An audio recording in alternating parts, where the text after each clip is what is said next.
Hey YouTube, it's GV Lone Guy.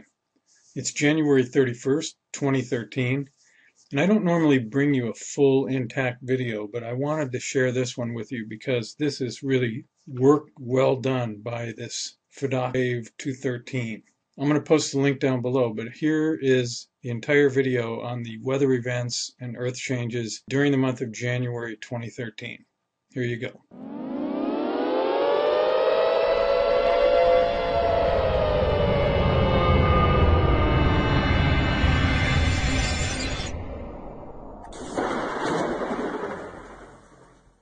Australia is about to experience one of the most extensive heat waves on record, with large parts of the country to bake in 45-degree temperatures for more than a week. Weather records are being broken as eastern Australia bakes in extreme heat. Hobart hit an all-time high today of 41.8 degrees, and there are reports tonight of several homes destroyed by bushfires in Tasmania. Emergency crews across the state were on red alert as the mercury surged past 45 degrees, making today one of the hottest in Adelaide's history. There were too many hotspots to count across Australia. 48 in Port Augusta. Adelaide has only hit 44 3 times in the last century. In Victoria, Hopetoun boiled at 44 degrees. New South Wales peaked at 45. 48 degrees at Woodner on Eyre Peninsula. In Queensland, Birdsville reached 47 degrees. Up on a tin roof, the temperature was closer to 55 degrees. Massive wildfires are scorching parts of the Australian island state of Tasmania. Thousands of people have fled the flames. More than 40 fires are still burning across Tasmania after a heat wave with temperatures up to 40 degrees hit the Australian island state. A tsunami warning is in effect after a massive 7.5 magnitude earthquake hit off the southern coast of Alaska. Happened around 4 a.m. Eastern this morning. Officials urge anyone in the warning area to move inland and find higher ground. Australia's record-breaking heat wave is continuing to fuel outbreaks of wildfires across scores of thousands of hectares in the southeast of the country. The pictures coming out of Australia tonight are apocalyptic. Flames devouring homes, huge black and brown blossoms of smoke. It's so hot the government had to change its forecast maps, adding new shades of purple for temperatures possibly hitting 130 degrees. Scenes like this are becoming more common. The entire planet has gotten hotter in recent decades. The Australian Bureau of Meteorology is forecasting 54 degrees Celsius in central Australia for next Monday. Jerusalem has virtually ground to a standstill after Israel's worst snowstorm for 20 years. Up to 15 centimetres fell overnight, forcing public transport and schools to shut down. There's been severe weather too in the West Bank, where hail, snow and heavy rain brought flooding and landslides. 4 Palestinians died, and dozens of houses were flooded in the Gaza Strip. In the north of Israel, along the border with Lebanon, much of the Galilee region was paralysed by the rare wintry conditions, with 30 centimetres of snow reported in the city of Suffolk. The cyclone is growing in force and heading for the north coast of WA.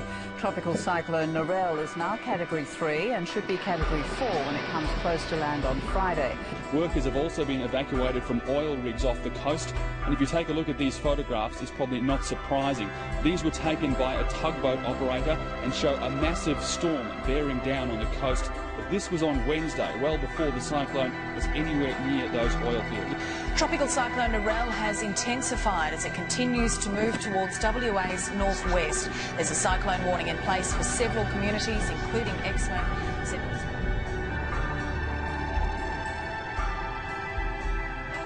Snow in Southern California. This is not what Southern California generally looks like. A major highway shut down thanks to blankets of blowing snow. Thousands of cars and semis were immobilized for hours, stuck on a snowbound section of I-5 just outside Los Angeles overnight. With that wicked wind and snow comes killer cold.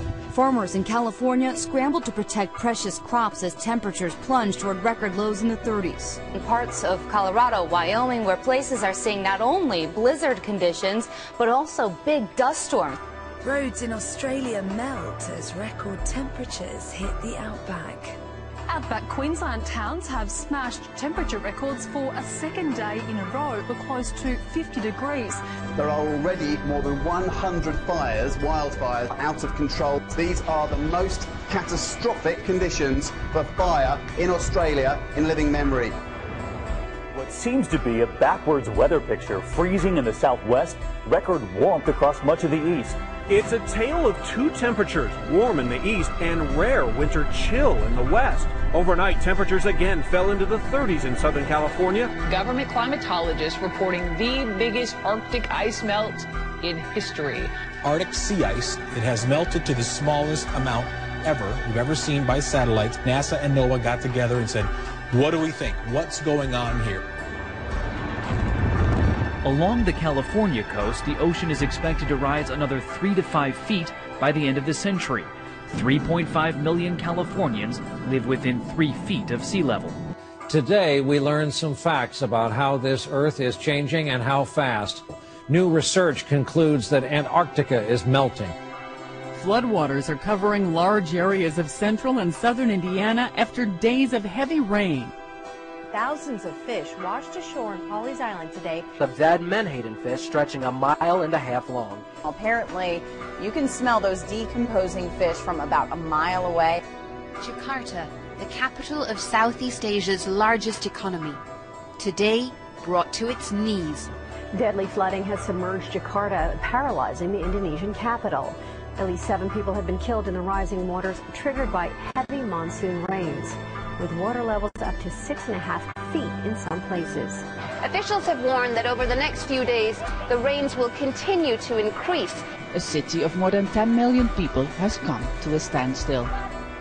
Fire continues to rage. Just the scope and the size of that fire, it's a 5-kilometre fire front. Firefighters say they've been surprised by the ferocity of a large bushfire that's burning out of control east of Melbourne. The warnings for some significant snowfall are already in place, with a rarely issued red warning being given out for parts of Wales. Heathrow, the world's busiest airport, was again hit with flight cancellations, stranding thousands. It's the same story in Paris. Heavy snow has also fallen in Poland. Croatia's been struggling with a blizzard all week, affecting 11 major cities and causing transport chaos.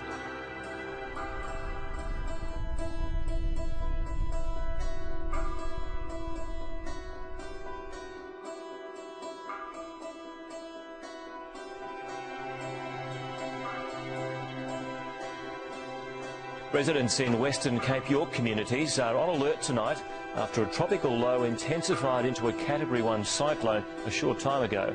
Cyclone Oswald is expected to make landfall before midnight. North Queensland also prepares for torrential rain over the coming days. Freezing temperatures and heavy snow continue to batter parts of Europe, causing further travel chaos. At Frankfurt Airport, 27% of flights were cancelled after a bout of fresh snow following freezing rain on Monday. Météo France has issued orange alerts for Paris. Charles de Gaulle Airport was similarly hit, with mostly short-haul services being affected. We begin with one of the worst Arctic storm systems to hit a wide section of the country in years. It has gone from dangerous now to deadly. Minnesota's wind chills could be as low as 50. That's 50 below. Sudden snow bursts and icy conditions turned a Cincinnati highway into a death trap.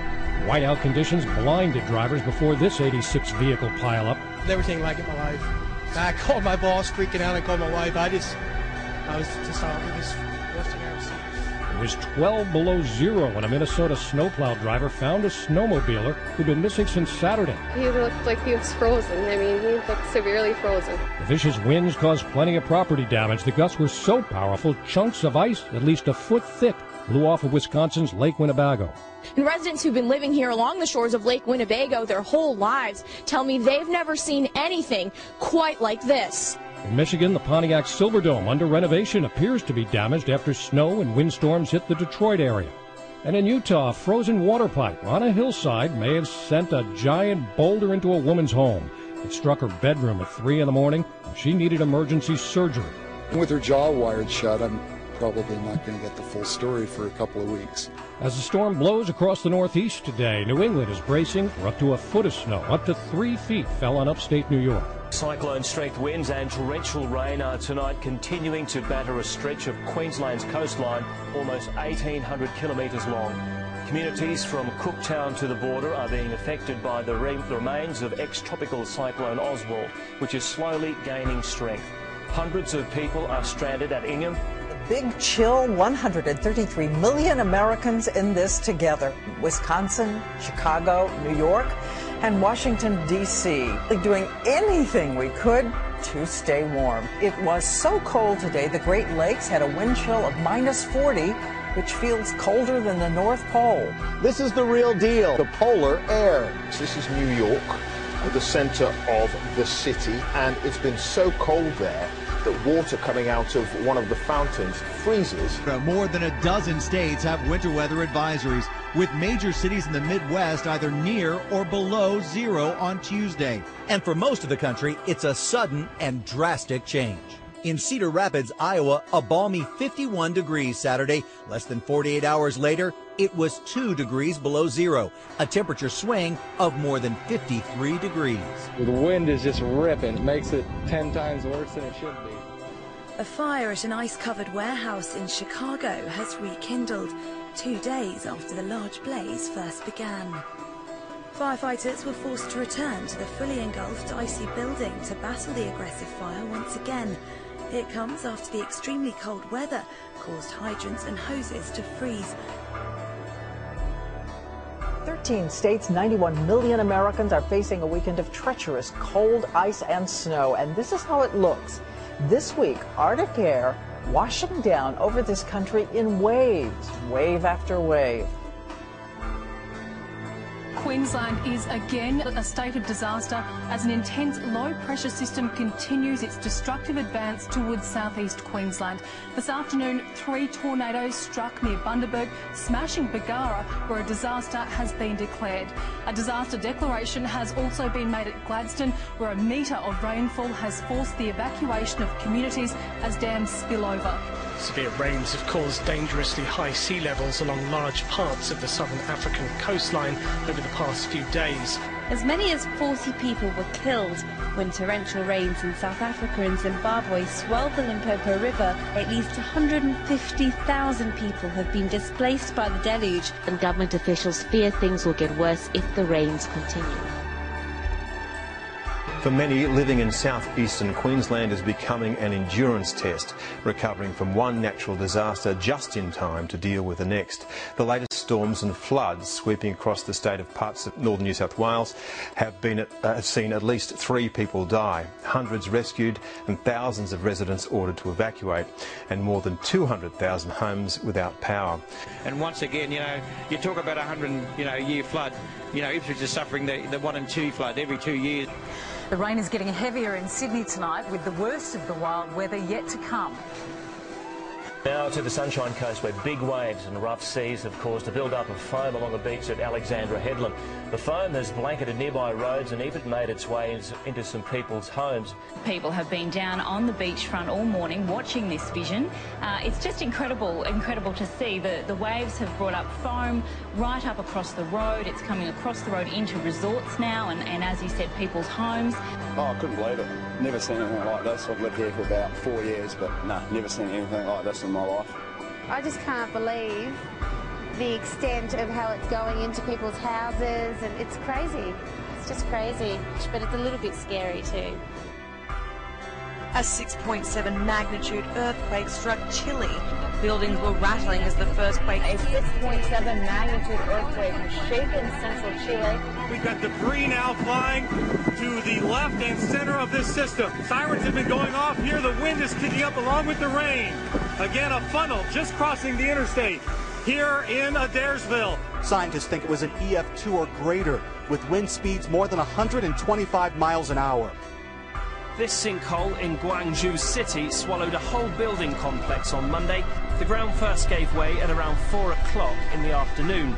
Then there was a further landslip later, which claimed another 3-storey building.